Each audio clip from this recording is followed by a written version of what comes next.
Betting, match fixing, fantasy sports এই তিনটে বিষয় নিয়ে আহ, অতীতে হয়তো অল্প বিস্তর আলোচনা করে থাকলেও থাকতে পারি, আমার মনে পড়ছে না।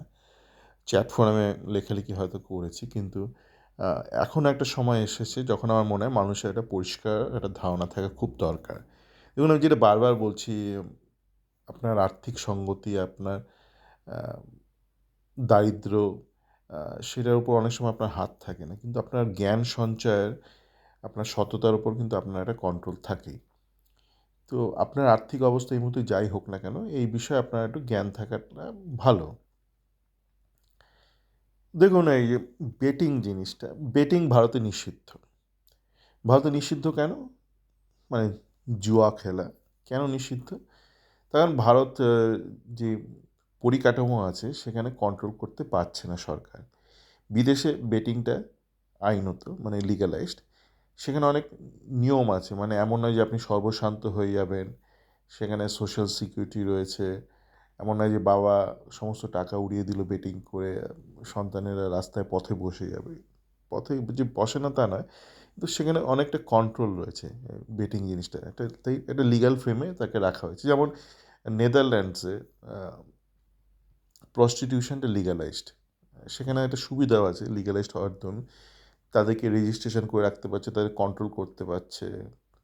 এই প্রফেশনে যারা ঢুকছে, যারা বেরোচ্ছে।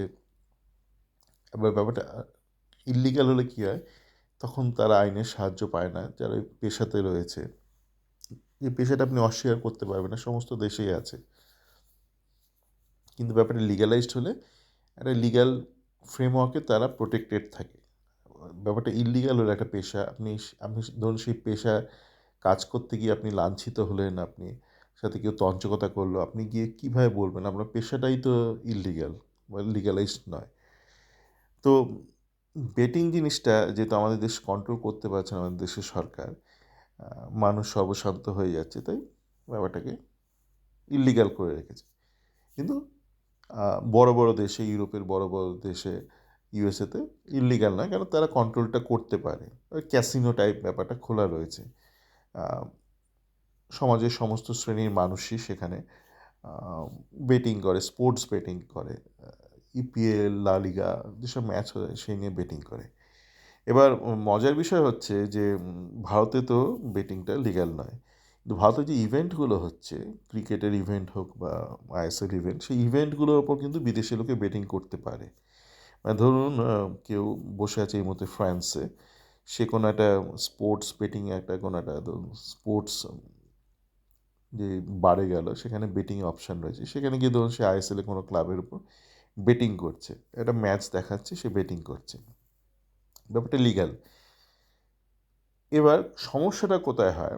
সমস্যাটা হয় যখন সেই বেটিং কোম্পানি নিজেরা বা তাদের কোনো এজেন্ট, তারা ম্যাচ ফিক্সিংয়ে সাথে জড়িয়ে পড়ে। মানে বেটিংয়ের যে আউটকাম, মানে আপনি কত টাকা লাগাবেন, কত টাকা লোকসান হবে, আহ, সেটাকে কেউ ম্যানিপুলেট করার চেষ্টা করে, আনএথিক্যালি, ইলিগালি ম্যানিপুলেট করার চেষ্টা করে। তো তার ধরুন তারা কী করবে, ধরুন কোনো একটা রেফারিকে বললো যে ইস্টবেঙ্গলের বিরুদ্ধে পেনাল্টি দিও না, বা ইস্টবেঙ্গলের বিরুদ্ধে পেনাল্টি দাও, ইস্টবেঙ্গল যেন আজকে ম্যাচে পেনাল্টি না পায়, ইস্টবেঙ্গল যাতে আজকে ম্যাচে একটা লাল কার্ড খায়।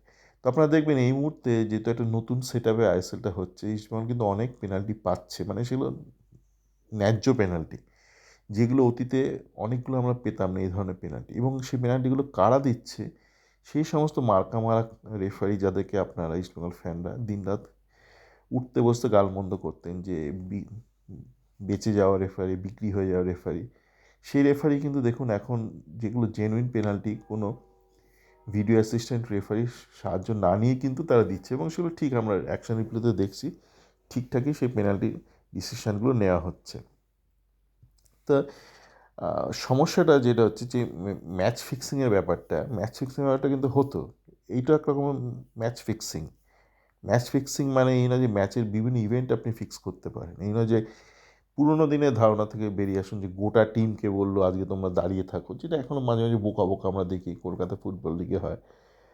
একটা টিম দাঁড়িয়ে পড়লো, এক গাদা গোল খেলো, সেটা পুরোনো দিনে ওরকম হতো। এখনকার দিনে হচ্ছে যে কোনো একটা ইভেন্টকে আপনি ফিক্স করছেন যে আজকে ইস্টবেঙ্গল লাল কার্ড খাবে কি খাবে না। তো অতীতে এই ব্যাপারটা হতো বলে আপনি দেখতেন যে মাঝে মধ্যে ইস্টবেঙ্গলের আহ, তো মাঝে মধ্যেই ইস্টবেঙ্গলের বিরুদ্ধে পেনাল্টি টেনাল্টি হতো, লাল কার্ড খেত ইস্টবেঙ্গল। তো এখন এটা অনেকটা কমেছে। এখন এখন যেটা ব্যাপারটা হচ্ছে মানে বাজে কোচিং হচ্ছে, তাই বাজে রেজাল্ট, আর কিছু না। কিন্তু এই রেফারির কন্ট্রিবিউশন যে লাইক শেডি আননোন ফোর্সের একটা অন্ধকার শক্তির যে একটা অদৃশ্য একটা নির্দেশনা, সেইটা অনেকটা বন্ধ হয়েছে। তো এবার ফ্যান্টাসি স্পোর্টসের কী সমস্যা, কেননা যেই আমাদের যেই কোম্পানিটা, ইউকের কোম্পানি, যে 100 কোটি করে দেবে, তারা ডেটা প্রসেসিং করে করে বিভিন্ন স্পোর্টস বেটিং কোম্পানিকে তারা ফিট করে যে বিভিন্ন ডেটা, ধরুন ডেটা যে কোনো প্রকারেরই হতে পারে, যেগুলো স্পোর্টস কোম্পানিগুলো যেগুলো ইউটিলাইজ করে। যেমন ধরুন একটা insurance company, health insurance company, তারও ডেটা লাগে, কেন তাকে ডিসাইড করতে তার কী পলিসি হবে, তার কীরকম প্রিমিয়াম হবে, কোনটা সে কভার করবে না কোনটা সে কভার করবে, তার জন্য তার ডেটা লাগে, যে মানুষের হেলথ রিলেটেড ডেটা লাগে। তার ভিত্তিতে তাকে ব্যবসায়িক মডেলটা তৈরি করতে হবে, কারণ সে কেউ তো লোকসান খাওয়ার জন্য করে না, না একটা বিজনেস চালাচ্ছে, সে ইন্স্যুরেন্স বিজনেস হোক বা ধরুন আপনার বেটিং, যারা ধরুন হেলথ ইন্স্যুরেন্স তো গেল, যারা ধরুন গাড়ির ইন্স্যুরেন্স, তাকেও তারও একটা ডেটা লাগে যে কত প্রকার গাড়ি চলছে, কী ধরনের অ্যাক্সিডেন্ট হচ্ছে, কত ঘন ঘন অ্যাক্সিডেন্ট হচ্ছে, সেখানে রিপেয়ারিং কস্ট কী পড়ছে। তো তার এই পুরো ডেটাটা লাগে, সেই ডেটার ভিত্তিতে তাকেও কিন্তু পলিসি বানাতে হয় যে আমার প্রত্যেকটা গাড়ির ক্ষেত্রে কোন ধরনের গাড়ি ক্ষেত্রে আপনার কী ধরনের প্রিমিয়াম চার্জ করব। তো এই ধরনের যে বেটিং আপনাকে যে লিগালিও করতে হয়, যে কোনো ব্যবসায়, ইন্স্যুরেন্স, হেলথ ইন্স্যুরেন্স ব্যবসা বলুন বা কার ইন্স্যুরেন্স ব্যবসা বা হাউস ইন্স্যুরেন্সের ব্যবসা, তো সেখানে তাকে কোম্পানিগুলোকে এই ডেটাটা লাগে, ডেটাটার ভিত্তিতে কিন্তু তাকে প্রিমিয়াম নির্ধারণ করতে হয়। তো এই ধরনের কোম্পানি হচ্ছে এই জিনিয়াস স্পোর্টস, যারা এই ডেটা নিয়ে কাজকর্ম করে করে বিভিন্ন লিগ্যাল কোম্পানিকে সেগুলো বিক্রি করে সেই ডেটাটা, কেন সে তার ডেটার ভিত্তিতে তাকে ধরুন এই এই এই কত বেটিং চলবে, ধরুন একটা ব্রাজিলের সাথে আর্জেন্টিনা ম্যাচ হচ্ছে, সেটা কত 3-4, 4-5, এইগুলো তাকে নির্ণয় করতে, কেন at the end of the day the house wins, মানে হাউস কখনো লোকসান খায় না। ব্যক্তি বিশেষ বেটিং করে হয়তো অনেক লাভবান হয়, অনেকে ক্ষতিগ্রস্ত হয়, কিন্তু কোম্পানিটা, যে বেটিং কোম্পানি যে অপারেট করছে, সে কিন্তু লোকসানটা খায় না। সে যাতে না খায় তার জন্য তাকে এই ইনফরমেশনটা তার দরকার, ডেটাটা দরকার। তো ডেটাটা জেনারেট করে অনেক কোম্পানি, তার মধ্যে এই কোম্পানিটা জিনিয়াস স্পোর্টস, ইউকে বেসড, তারা এই কাজটা করে। সুতরাং এইটা ভাবা ঠিক নয় যে এরা আইএসএলের সাথে যুক্ত হওয়া মানে তারা আইএসএলকে করাপ্টেড করে দেবে। কেন তারা করবে, মানে করবে না সেটা আমি বলছি না, কিন্তু কেন করবে, কেন তারা তো গ্লোবালি এই কাজটা করছে, তার বিভিন্ন বেটিং কোম্পানির সাথে কাজ করছে এবং লিগালি কাজটা করছে, তারা ইন্টেলিজেন্ট ডেটা প্রসেসিং করছে, তার ভিত্তিতে কিন্তু তারা এই বেটিংয়ের পলিসিগুলো নির্ধারণ করছে।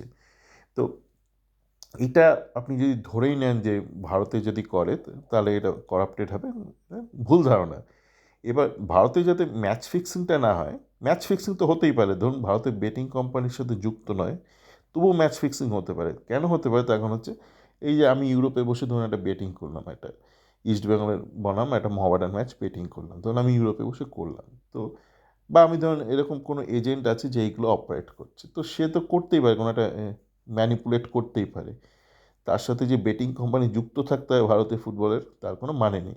মানে বেটিং কোম্পানি যুক্ত না থাকা সত্ত্বেও কিন্তু ম্যাচ ফিক্সিং হতে পারে। তো ম্যাচ ফিক্সিং যাতে না হয় তার জন্য বিভিন্ন মেকানিজম আছে, বিভিন্ন রেগুলেশনস, চেকস রয়েছে, সেগুলো ইমপ্লিমেন্ট করতে হবে। অল ইন্ডিয়া ফুটবল ফেডারেশনকে বলুন বা আমাদের দেশের যেই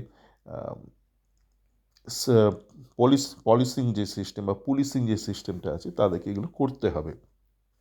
এবার ফ্যান্টাসি স্পোর্টসের প্রবলেমটা হলো, ফ্যান্টাসি স্পোর্টস আপনার জানেন, ওই ড্রিম স্পোর্টস যেগুলো ছিল সেটাকে এই মুহূর্তে ব্যান্ড করে দিয়েছে, কারণ এক সময় বলতো সেখানে নাকি যারা খেলছে তাদের কিছু নলেজ খুব ইম্পর্টেন্ট, কী নলেজ, কোন প্লেয়ার কোন তার স্ট্যাটিস্টিক্যাল ডেটা, কত পয়েন্ট পেয়েছে।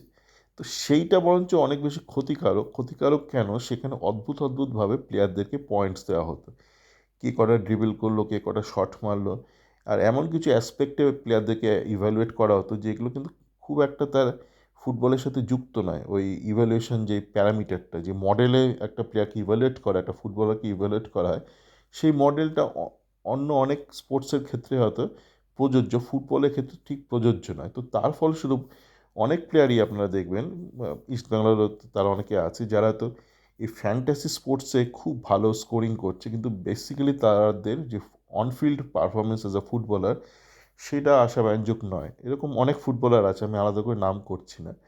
তো ফ্যান্টাসি স্পোর্টস যেই ক্ষতিটা করতে পারে, যে পোটেনশিয়াল একটা যে একটা ড্যামেজ করতে পারে, সেটা হচ্ছে যে ফ্যান্টাসি স্পোর্টসের এই পয়েন্ট সিস্টেমের জন্য অনেকে ইনফ্লুয়েসড হতে পারে।